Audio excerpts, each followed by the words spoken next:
সব মিলিয়ে আদম আলাইহিসসালামের গল্পে শত শত শিক্ষা রয়েছে। তবে আমি আশা করি আমি এই একটি শিক্ষার উপর কিছুটা সুবিচার করতে পারবো। আমি চাই আপনারা আজকে এটা নিয়ে যান, এবং সেটা হলো, যখন সে এই অন্য দুইটি জিনিস অস্বীকার করলো, সে জানতো যে যদি সে এই দুইটি জিনিস স্বীকার করে তবে তাকে স্বীকার করতে হবে যে মানুষ আসলে কতটা অবিশ্বাস্য।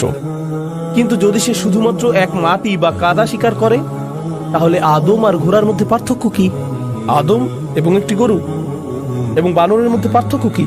তারা খায়, সে খায়, তার আশ্রয় পায়, সে আশ্রয় পায়, তাদের বাচ্চা আছে, তারও বাচ্চা আছে।